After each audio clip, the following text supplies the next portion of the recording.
ഒന്നുകിൽ അല്ലാഹുത്തആല അവൻ ചോദിച്ച കാര്യം കൊടുക്കും, എന്നാലും അവന് കൂലിയുണ്ട്. ചോദിച്ച കാര്യം കിട്ടിയാലും ദുആ ചെയ്തു എന്നതിന് കൂലി അല്ലാഹുത്തആല വേറെ കൊടുക്കുന്നുണ്ട്. നീ ചോദിച്ച കാര്യം കൊടുത്തില്ല എന്നാലും ഈ ദുആ പരലോകത്തേക്ക് അല്ലാഹുത്തആല മാറ്റിവെക്കുന്ന പ്രതിഫലം കിട്ടുന്നു. അതുമല്ലെങ്കിൽ അതുമല്ലെങ്കിൽ അവനിൽ നിന്ന് അല്ലാഹുത്തആല തിരിച്ചുവിടും, മിനസ്സൂഇ തിന്മകളിൽ നിന്ന്, ദോഷങ്ങളിൽ നിന്ന്, മിസ്ലഹ സമാനമായ എന്തെങ്കിലുമൊക്കെ പ്രയാസങ്ങൾ, ബുദ്ധിമുട്ടുകൾ, ബാധിക്കാനുള്ള വിപത്തുകൾ, അങ്ങനത്തെ വല്ലതൊക്കെ അല്ലാഹുത്തആല ഒഴിവാക്കി കൊടുക്കും. നമ്മൾ ദുആ ചെയ്തത് ഒരു പക്ഷേ കടം വിടാനായിരിക്കാം, ഉത്തരമായി കിട്ടിയത് അടുത്ത ദിവസം സംഭവിക്കാനുള്ള ആക്സിഡന്റ് ഒഴിവായതായിരിക്കാം. നമ്മൾ അറിഞ്ഞിട്ടുണ്ടാവില്ല. ഉത്തരം ദുനിയാവിൽ കിട്ടിക്കഴിഞ്ഞു, പക്ഷെ നമ്മൾ അറിയില്ല. ആ ഒരു ബുദ്ധിമുട്ട് വരാതെ ഒഴിവായിപ്പോയി. അപ്പം നമ്മൾ അത് അറിയുന്നില്ല. നമ്മളെപ്പോഴും വിചാരിക്കും എൻ്റെ ദുആ വെറുതായി. ഈ ദുആന് അപ്പുറത്തുള്ളവന് വേറെ കൊടുത്തിട്ടുണ്ട്. ചിലപ്പോൾ അത് കൊടുത്തോളുന്നില്ല.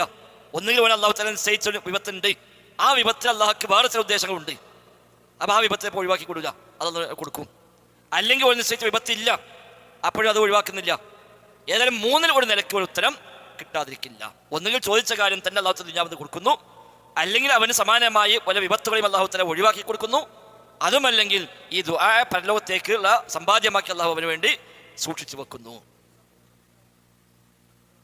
ഉണ്ടാവണമല്ലോ സൂക്ഷിച്ചു വെക്കുമ്പോൾ അമലുകളെ പോലെ തന്നെ.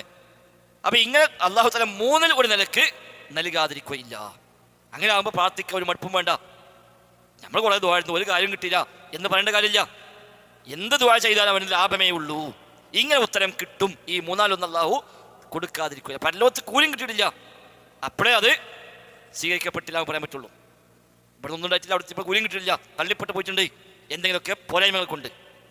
എന്തെങ്കിലും പോരായ്മകൾ കൊണ്ട് പക്ഷേ ആ ദുആ തള്ളപ്പെട്ടു പോയി എങ്കിൽ മാത്രമേ അത് സ്വീകരിക്കപ്പെട്ടില്ല എന്ന് പറയാൻ കഴിയുള്ളൂ. അതല്ലാത്ത കാലത്തോളം അവൻ്റെ പ്രാർത്ഥന ഏത് പ്രാർത്ഥനയാവട്ടെ, കുടുംബബന്ധം മുറിക്കാനോ തെറ്റായ കാര്യങ്ങൾക്കോ വേണ്ടി അല്ലാത്ത ഏത് പ്രാർത്ഥന പ്രാർത്ഥിച്ചാലും ഈ മൂന്നിൽ ഒരു നിലയ്ക്ക് അല്ലാഹുത്തആല നൽകാതിരിക്കില്ല എന്ന് നബി തങ്ങൾ പറഞ്ഞു.